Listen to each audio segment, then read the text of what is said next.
하나님께서 오늘 우리에게 주시는 말씀은 사도행전의 말씀입니다. 사도행전 26장 24절부터 29절의 말씀입니다. 사도행전 26장 24절부터 29절 우리 한 목소리로 받들어 읽겠습니다. 바울이 이같이 변명하매 베스도가 크게 소리내어 이르되 바울아 내가 미쳤도다.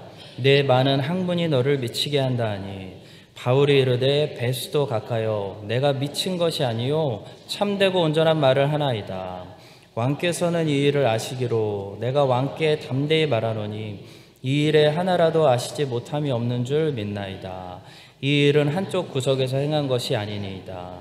아그리빠 왕이여 선지자를 믿으시나이까? 믿으시는 줄 아나이다. 아그리빠가 바울에게 이르되 내가 적은 말로 나를 권하여 그리스도인이 되게 하려 하는도다. 바울이 이르되 말이 적으나 많으나 당신뿐만 아니라 오늘 내 말을 듣는 모든 사람도 다 이렇게 결박된 것 외에는 나와 같이 되기를 하나님께 원하나이다 하니라. 아멘. 네, 오늘은 헤롯 왕들의 이야기 두 번째 시간입니다.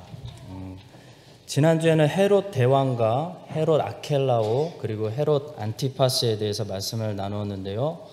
오늘은 성경에 나오는 나머지 3명의 헤롯 왕들과 그들을 통해 주시고 계시는 중요한 메시지들을 나누도록 하겠습니다. 오늘 첫 번째로 소개해드리기 원하는 사람은 헤롯 빌립 2세입니다. 이 빌립을 통해 얻게 되는 메시지가 있는데요. 우리의 신앙 고백을 세상에서 공개적으로 해야 된다는 것입니다. 헤롯 빌립 2세는 헤롯 안티파스와 같은 시대 분봉왕으로 여러분들이 보실 때 저 오른쪽 위에 이두레와 드라고니 지방에서 활동했던 왕입니다. 특히 가이사랴 빌립보라는 도시를 이 헤롯 빌립 2세가 건축했습니다. 가이사랴는 로마 황제 이름을 딴 것이고 빌립보는 자기의 이름을 붙인 것입니다. 이 가이사랴 빌립보라는 지역은 굉장히 물이 많았던 지역입니다.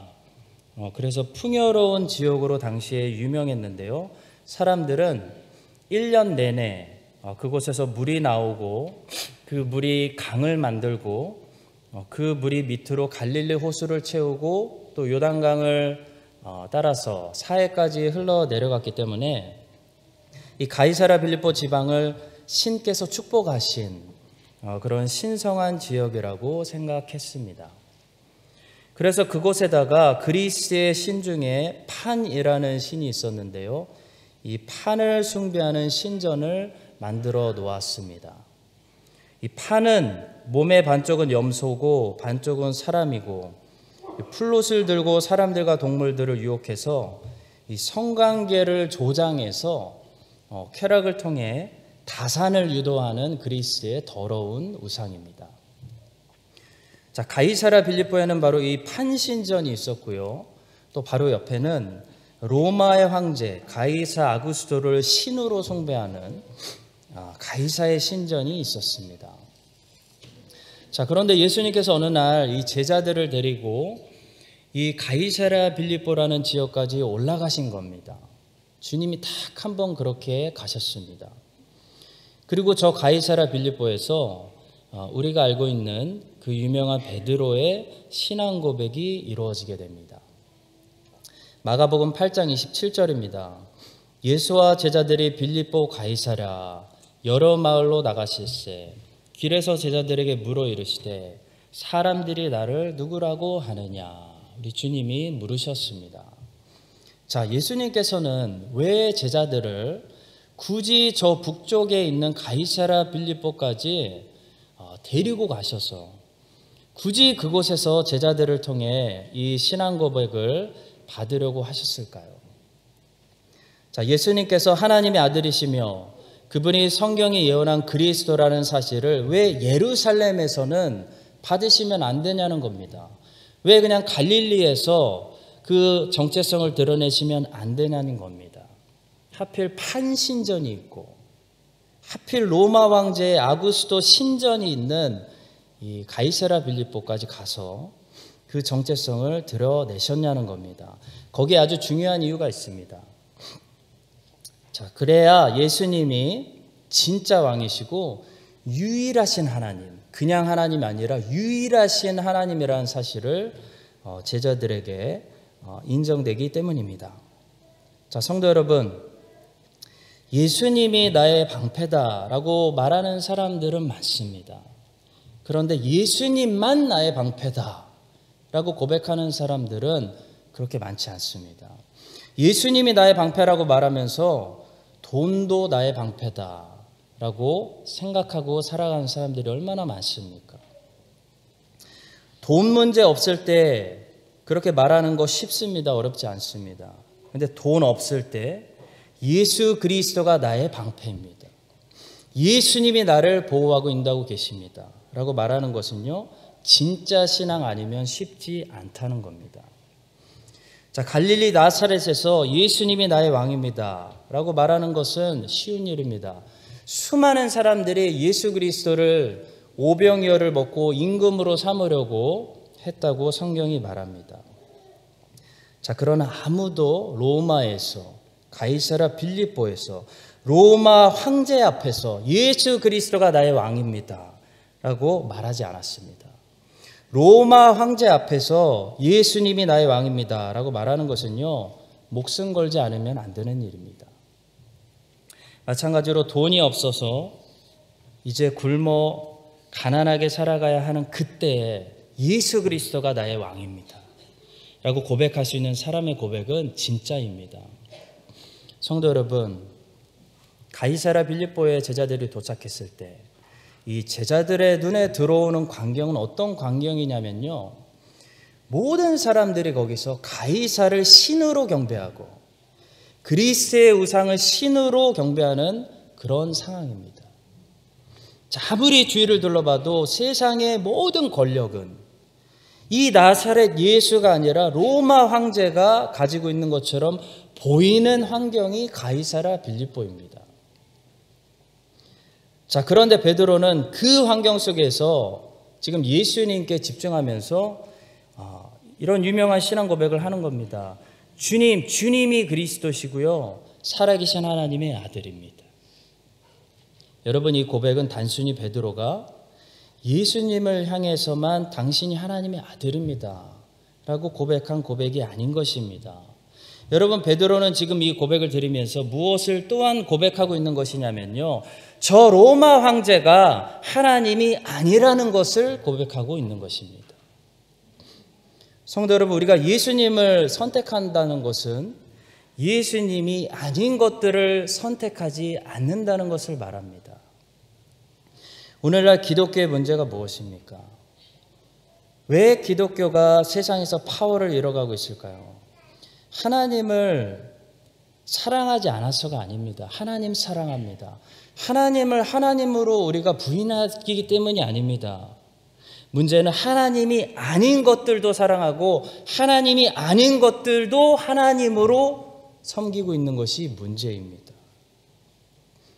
엘리야 시대 때 그랬습니다. 정확히 그랬습니다. 이스라엘 백성들은 엘리야 시대 때요, 여호와를 더 이상 우리의 하나님으로 섬기지 않겠다고 한 것이 아닙니다. 이스라엘은 여호와를 버린 적이 없었습니다. 엘리야 시대 때 이스라엘의 문제는 여호와와 바알을 함께 섬기겠다고 한 것이 문제였습니다. 그래서 엘리야가 재촉한 것은 이런 것이었습니다. 둘 중 하나를 이제 선택하라는 겁니다. 열왕기상 18장 21절입니다. 엘리야가 모든 백성에게 가까이 나아가 이르되 너희가 어느 때까지 둘 사이에서 머뭇하려느냐. 여호와가 만일 하나님이면 그를 따르고 바알이 만일 하나님이면 그를 따를지니라 하니 백성이 말 한마디도 대답하지 아니하는지라. 성도 여러분, 하나님은 오직 한 분만 되실 수 있기 때문에 하나님입니다. 여호와가 하나님이면 바알이 하나님이 아닌 것입니다. 바알이 하나님이면 여호와가 하나님이 아닌 것입니다. 그러니까 둘 중에 하나만 택하라는 겁니다. 성도 여러분, 베드로는 예수님께 신앙 고백을 하면서 두 가지를 한 것입니다. 예수 그리스도께 충성을 맹세한 것입니다. 동시에 로마 황제에게 충성을 거부한 것입니다. 이것은 로마 입장에서는 반란입니다. 베드로는 로마 황제의 신전 앞에서 당신이 하나님이 아니라고 고백한 것입니다. 이 나사렛 예수가 하나님이다 라고 고백한 것입니다. 하나님은 두 분이 될 수 없다는 것입니다. 여러분, 이것이 진짜 신앙 고백입니다. 우리는 베드로처럼 우리 각자의 삶의 가이사랴 빌립보에서 예수님을 나의 하나님으로 고백해야 그것이 진짜 신앙 고백이 되는 것입니다. 성도 여러분, 성경에서 말하는 하나님을 섬긴다는 것은 하나님만 섬긴다는 것을 말합니다. 하나님만 섬기지 않는 것은 하나님을 섬기는 것이 아닙니다. 우리가 만들어 놓은 우상을, 금송아지를 섬기는 것입니다.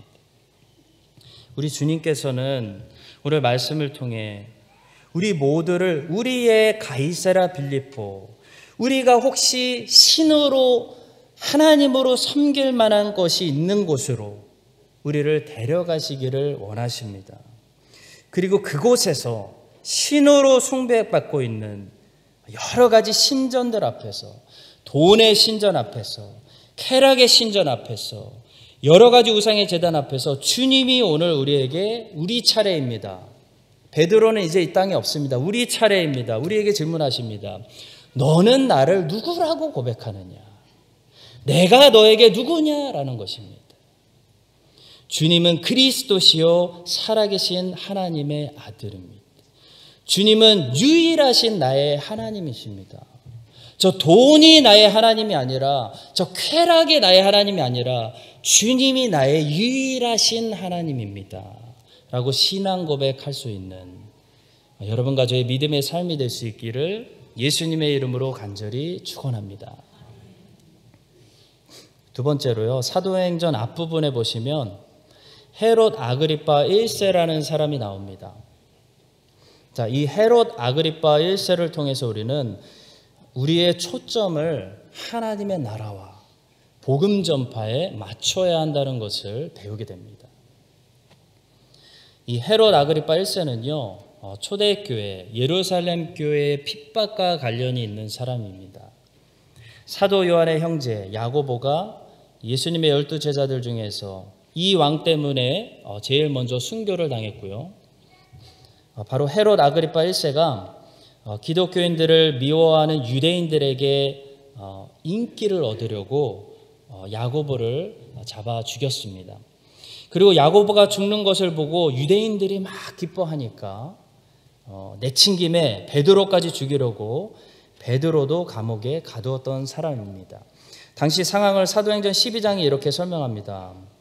그때 헤롯 왕이 손을 들어 교회 중에서 몇 사람을 해하려 하여 요한의 형제 야고보를 칼로 죽이니 유대인들이 이를 기뻐하는 것을 보고 베드로도 잡을세 할세 때는 무교절 기간이라. 자, 근데 베드로는 어떻게 됐죠? 다행히도 하나님께서 천사를 보내주셨습니다. 마가의 다락방에서 철야기도 했더니 천사를 보내주셔서 감옥의 문이 열리고 베드로가 탈출했습니다. 자, 이런 헤롯 아그리파 1세의 핍박을 보면서 우리는 사도행전이 여기서 무엇을 말씀하고자 하는지 그 메시지에 귀를 기울일 필요가 있습니다. 자, 사도행전이 던져주는 메시지는 뭘까요? 그럼에도 불구하고 복음이 전파되었다라는 것입니다. 사도행전의 메시지는 그리스도인들은 기도할 때마다 핍박에서 벗어났다, 천사들의 보호를 받았다가 아닙니다. 왜 베드로는 헤롯의 손에서 구원받고 왜 야고보는 순교했습니까? 지금 사도행전의 관점은 죽고 살고 있는 것에 있지 않습니다. 사도행전의 관점은 복음이 전해지는 것에 있었습니다. 자, 베드로는 살았기 때문에 복음이 전해졌고 야고보는 죽었지만 복음이 전해졌습니다. 자, 초점은 사도들의 삶과 죽음에 있지 않습니다. 복음에 있다는 겁니다. 이게 성경의 초점이기 때문에 우리의 초점이 돼야 됩니다. 자, 사도행전을 처음부터 끝까지 철저하게 복음이 전해지는 이야기에 초점을 맞춰서 스토리가 전개하고 있습니다. 주의 백성들이 위기가 올 때마다 철야 기도에서 위기와 환난에서 벗어났다. 결코 그렇게 말하고 있지 않습니다. 다른 경우에는 철야 기도에도 위기에서 벗어나지 못했습니다. 자, 우리가 믿을 때 무엇을 기대하고 믿어야 하는지를 분명히 알아야 됩니다. 성경은 성도들에게 우리가 형통할 것을 약속해 주고 있지 않습니다. 성경은 하나님의 자녀들에게 오히려 하나님의 자녀들이 받게 되는 고난과 핍박을 약속합니다. 주님은 심지어 팔복에서 핍박이 너희들에게 복이다라고 말씀하셨습니다. 사도 바울도 루스드라에서 돌을 맞고 죽었다가 다시 살아나면서 교회들에게 이런 말을 남겼습니다.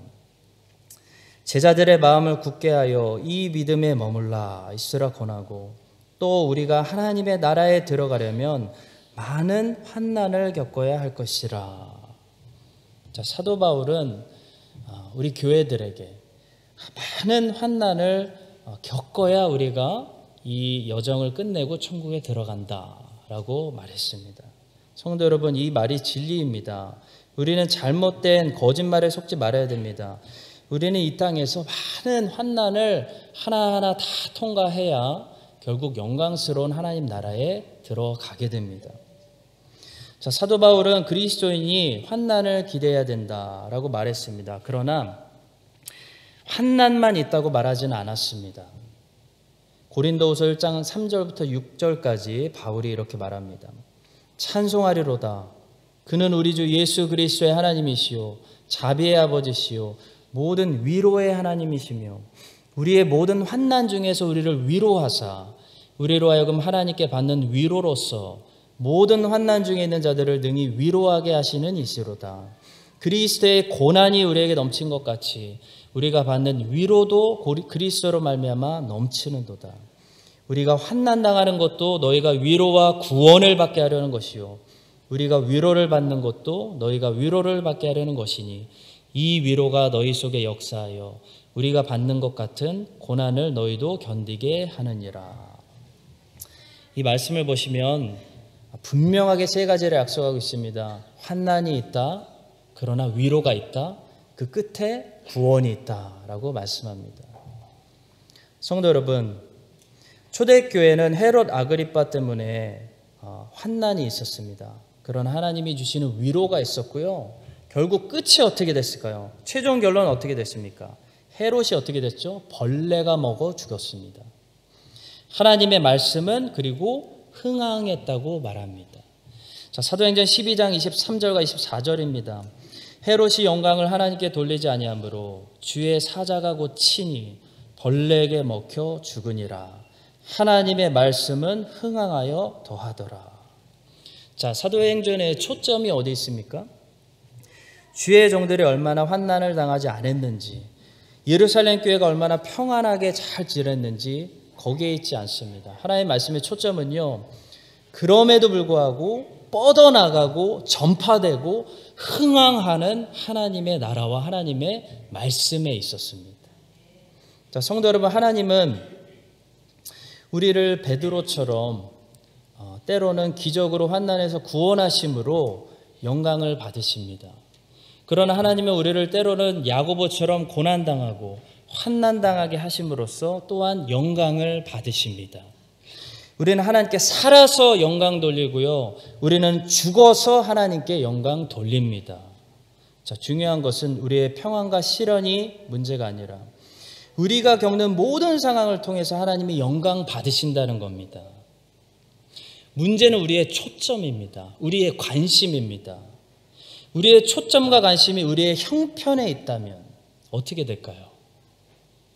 우리는 감옥에서 구출되는 베드로의 모습을 보며 저건 하나님이 영광 받으실 만한 모습이야 라고 생각하고, 칼로 죽는 야고보의 모습을 보며 하나님께 영광되지 않는다고 생각할 것입니다. 자, 우리의 초점이 우리의 형통함과 우리의 평안에 있다면 우리는 무너지고 넘어지고 환난 당할 때마다 하나님께 영광이 되지 않는다고 생각할 것입니다. 그러나 성경은 그렇게 말하고 있지 않습니다. 성경의 초점은 성도들의 형편과 관계없이 성도들을 통해서 뻗어나가고 확장되는 복음과 하나님의 나라에 있습니다. 여러분과 저의 성공이 복음을 뻗어나가게 하고 하나님의 나라를 확장시킵니다. 또한 여러분과 저의 실패가, 우리의 고난과 핍박이 복음을 뻗어나가게 하고 하나님 나라를 확장시킵니다.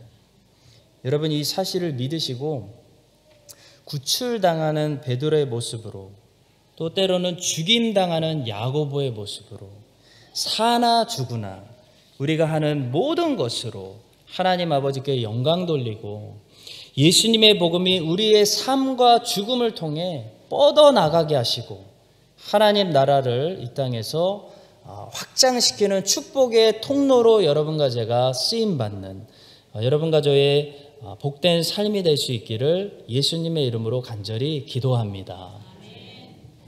자, 세 번째로 사도행전 끝에 보시면 오늘 본문입니다. 헤롯 아그리파 2세라는 사람이 나오는데요.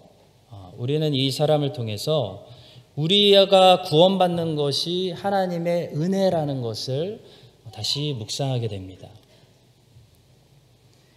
헤롯 아그리파 2세는 유대의 총독이 벨릭스에서 베스도로 바뀌어가지고 이 새로운 총독의 부임을 축하해 주려고 가이사랴에 왔습니다. 자, 그런데 그래서 가이사랴에 왔다가 누굴 만나죠? 사도 바울을 만나게 됩니다. 하필 그때 사도 바울이 가이사랴에 2년 동안 재판받지 못하고 잡혀 있었기 때문입니다. 자, 그래서 헤롯 아그리파 2세는 이 베스도 총독 축하해 주려고 가이사랴에 왔다가 사도 바울을 통해 무엇을 듣게 되죠? 복음을 듣게 됩니다. 굉장히 럭키한 사람입니다. 사도 바울이 이 아그리파 2세 왕에게 복음을 전하는 그 full sermon, 그 설교가요, 사도행전 26장 전체에 걸쳐서 아주 잘 기록되어 있습니다. 자, 그런데 이 복음을 사도 바울에게서 직접 들었는데도 불구하고 아그리빠와 그 옆에서 같이 복음을 들었던 총독 베스도의 반응은 어떠했다고 사도행전이 얘기할까요? 먼저 총독 베스도의 반응입니다. 바울이 이같이 변명하며 베스도가 크게 소리내어 이르되 바울아 내가 미쳤도다. 내 많은 학문이 너를 미치게 한다. 이 베스도의 반응입니다. 또 헤롯 아그리파 2세의 반응입니다. 아그리빠가 바울에게 이르되 네가 적은 말로 나를 권하여 그리스도인이 되게 하려 하는도다. 한마디로 네가 나를 꼬셔서 전도하려고 하는구나. 전도하지 말아라. 이런 말씀입니다. 자, 성도 여러분 생각해 보십시오. 사도 바울의 입에서 직접 나오는 복음을 듣고도 왜 이 사람들은 이 정도밖에 반응하지 못했을까요? 왜 어떤 사람들은 그렇게 교회를 오래 다니고 그렇게 좋은 설교를 많이 듣고 말씀을 들어도 겨우 이 정도밖에 반응이 나오지 않는지 우리는 그 이유를 성경으로 정확히 진단해야 됩니다. 성경이 그 이유에 대해서 뭐라고 말씀하는지 아십니까? 간단하게 말씀합니다. 성경은 이렇게 말씀합니다. 하나님이 택한 백성이 아니기 때문이다.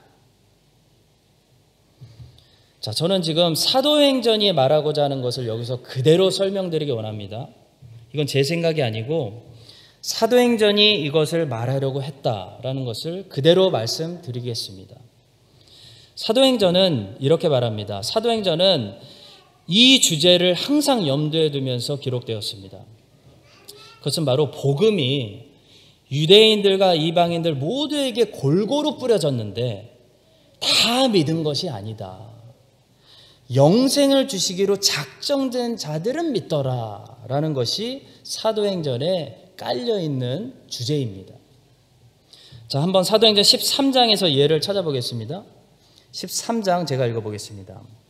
이런 말씀이 있습니다. 유대인들이 그 무리를 보고 시기가 가득하여 바울이 말한 것을 반박하고 비방하거늘 바울과 바나바가 담대히 말하여 이르되 하나님의 말씀을 마땅히 먼저 너희에게 전할 것이로되 너희가 그것을 버리고 영생을 얻기에 합당하지 않은 자로 자처하기로 우리가 이방인에게로 향하노라. 주께서 이같이 우리에게 명하시되 내가 너를 이방의 빛으로 삼아 너로 땅끝까지 구원하게 하리라 하셨느니라 하니 이방인들이 듣고 기뻐하여 하나님의 말씀을 찬송하며 영생을 주시기로 작정된 자는 다 믿더라. 성도 여러분, 사도행전은 한 번도요 사람들의 믿고 안 믿고의 반응이 사도들이 얼마나 복음을 잘 전했느냐, 그날 얼마나 설교를 잘했느냐에 있다고 얘기한 적이 한 번도 없습니다. 자, 복음을 전하고 있는 사도들 스스로도 그런 생각을 가지고 복음을 전한 적이 한 번도 없습니다. 자, 그들은 온 세상의 구원의 여부가 본인들에게 달려 있다고 생각하지 않았습니다. 그들은 단지 성령님의 명령에 순종해서 성령님이 가라고 하시는 곳으로 가고 성령님이 선교를 시작하라고 해서 가고 성령님이 전하라는 말씀만 전했습니다. 자, 그랬더니 항상 두 가지 반응이 일어났다고 사도행전은 역사를 기록하고 있는데요. 똑같이 복음을 듣고 어떤 이들은 사도들을 핍박하고 돌로 치고 어떤 이들은 복음을 받아들이면서 하나님을 찬송하면서 기뻐했다라고 말하고 있습니다. 자, 그러니까 사도행전이 말하려고 하는 주제는 뭐냐면요. 영생을 주시기로 작정된 자는 다 믿더라라는 말씀입니다. 한 가지 또 예를 들겠습니다. 사도행전 16장을 보시면 이 바울이 마게도냐로 인도하심을 받아서 얼떨결에 유럽에 도착합니다. 그리고 처음으로 유럽 땅에서 복음을 전했습니다. 자, 그랬더니 루디아라는 여자가 그곳에 하필 와 있었는데 루디아라는 여자가 믿게 되었는데 사도행전은 루디아가 믿게 된 상황을 이렇게 기록합니다. 두아디라시아에 있는 자색옷감 장사로서 하나님을 섬기는 루디아라는 한 여자가 말을 듣고 있을 때 주님께서 그 마음을 열어 바울의 말을 따르게 하신지라. 사도행전은 루디아가 믿었다고 바울이 잘 설득했다고 얘기하고 있지 않습니다. 사도행전은 주님께서 그 마음을 열어 바울의 말을 따르게 하셨다고 말씀합니다. 바울은 오늘 본문에서도 가이사랴에서도 똑같이 복음을 전했습니다. 그런데 베스도는 그에게 미쳤다고 하고 아그리파 2세는 그에게 왜 나를 전도하려고 하느냐고 멈추라고 반응했습니다. 성도 여러분, 성경이 지금 말하는 메시지는 뭡니까? 구원은요, 하나님의 주권적인 사역이라는 겁니다. 여러분과 제가 예수를 혹시 믿게 되었다면 그것은 여러분과 제가 한 것이 아니라 하나님 아버지가 믿음 주셨기 때문에 우리가 믿게 된 것입니다. 성경은 구원이 하나님의 이런 주권적인 사역이라고 말하고 있지 인간의 열심으로 어떤 사람은 구원받고 열심이 없는 사람은 구원받지 못한다고 말한 적이 한 번도 없습니다. 베스도와 헤롯은요, 루디아보다 열심이 부족했기 때문에 믿지 못한 것이 절대로 아닙니다. 루디아에게는 베스도와 헤롯에게 없었던 열심이 있었던 것이 아닙니다. 루디아에게는요, 하나님의 특별한 은혜가 있었습니다. 그래서 성경은 구원이 은혜라고 얘기하는 것입니다. 사랑하는 성도 여러분, 전적으로 타락한 죄인들을 하나님께서 그냥 내버려 두시기로 작정하면 어떻게 될까요? 100% 베스도와 헤롯처럼 반응하게 되어 있습니다. 그런데 왜 어떤 사람들은 루디아처럼 반응합니까? 하나님께서 적극적으로 그 죄인에게 은혜를 베풀어 주셔서 그의 눈을 열어버리시고 그 길을 열어버리시고 그 발걸음을 인도하시고 그 발걸음을 인도해서 그때 한필 빌립보에서 장사하면서 바울을 만나게 하시고 그 마음을 부드럽게 하셨기 때문입니다. 성경은 이런 은혜 받은 사람들을 뭐라고 부르냐면요, 태초부터 예정된 하나님의 자녀라고 부릅니다. 성도 여러분, 우리는 예수님이 너무 잘 믿어집니다. 보지도 못했는데 너무 잘 믿어져요. 왜 그럴까요? 주님이 적극적으로 여러분과 저에게 예수님 믿고 구원받고 구원이 완성될 수 있도록 일하고 계시기 때문입니다. 이것을 성도의 견인이라고 부릅니다. 주님이 우리를 그냥 놔두셨다면 어떻게 됐을까요? 여러분과 저는 100% 베스토처럼 반응합니다. 당신 지금 미친 소리 하고 있군요. 나는 무신론자입니다. 하나님이 우리를 그냥 놔두셨다면요, 여러분과 저는 100% 헤롯처럼 반응합니다. 저를 교회 다니라고 제발 꼬시지 마세요. 다니기 싫습니다. 여러분과 제가 어쩌다가 오늘도 변함없이 이 시간에 이 자리에 와서 하나님을 예배드리고 있습니까? 우리에게 어떤 일이 일어난 겁니까? 하나님께서 적극적으로 우리를 찾으시고 믿게 하시고 구원받게 하시려고 일하신 결과로 여러분과 제가 오늘 이 자리에서 예배드리고 있습니다. 이 하나님의 큰 은혜를 깨닫고 내가 열심히 있어서 내가 선택해서 잘해서 구원받은 게 아니구나. 내가 남들보다 뭐가 있어서 예수 믿은 게 아니구나. 하나님의 은혜구나. 그냥 은혜가 아니라 오직 은혜구나 라고 고백하면서 오직 하나님께 영광, 하나님께도 영광을 돌리고 예수 믿기로 잘 작정한 사람에게도 영광을 나눠주는 것이 아니라 오직 하나님께 영광 돌리는 여러분과 제가 될 수 있기를 바랍니다. 이번 주에 일이 있어서 제가 원래 유튜브 설교는 안 듣는데요, 한국에 계신 어떤 전도사님의 설교를 듣게 되었습니다. 그 전도사님께서 우리가 잘 아는 이 네 가지 종류의 밭에 뿌려진 말씀, 그 비유를 설교하셨습니다. 그걸 들으면서 이건 우리 교우들하고 꼭 이 은혜를 나눠야겠다라는 말씀이 들어서 말씀을 나눕니다. 그 전도사님께서 그렇게 설교하시더라고요. 우리가 하나님의 자녀라면 이미 우리는 모두 좋은 밭이라는 겁니다. 우리는 네 가지 종류의 밭을 보면서 우리가 열심히 하지 않으면 우리의 마음이 오늘은 길가가 되고 내일은 또 돌밭이 되고 모레는 또 가시덤불이 가득한 밭이 된다고 생각하는데요. 우리의 열심에 따라 그렇게 된다고 생각하는데요. 우리가 하나님께 선택된 자녀들이라면 우리는 모두 이미 좋은 밭이라는 겁니다. 그 비유에서 좋은 밭은 하나님의 자녀를 말하고 있기 때문입니다. 루디아는 하나님의 자녀였기 때문에 하나님의 주권적인 은혜로 이미 좋은 밭을 가지고 있었습니다. 그래서 그녀에게 복음의 씨앗이 사도 바울을 통해 뿌려질 때 어떻게 됩니까? 그녀는 30배, 60배, 100배의 결실을 맺어버립니다. 자, 그런데 베스토와 헤롯 아그리빠는 똑같은 사도를 통해서 똑같은 말씀을 듣고도 어떻게 됩니까? 말씀을 새에게 빼앗겨 버립니다. 말씀이 뿌리 내리지 못해서 결실하지 못합니다. 어찌된 일입니까? 하나님의 자녀가 아니기 때문입니다. 성도 여러분, 구원은 하나님의 주권적인 사역입니다. 하나님이 죄인을 적극적으로 구원해 주시지 않으면 죄인은 완전히 망가졌기 때문에 스스로 하나님을 찾지도 않을 뿐더러 구원을 원하지도 않습니다. 빛이 비추면 빛에서 도망가기 바쁩니다. 여러분과 제가 오늘도 하나님을 찾고 있고 하나님을 이렇게 원하고 있다는 것은요, 하나님의 은혜가 우리에게 있다는 증거입니다. 성령님이 우리 안에서 지금도 일하고 계시다는 증거입니다.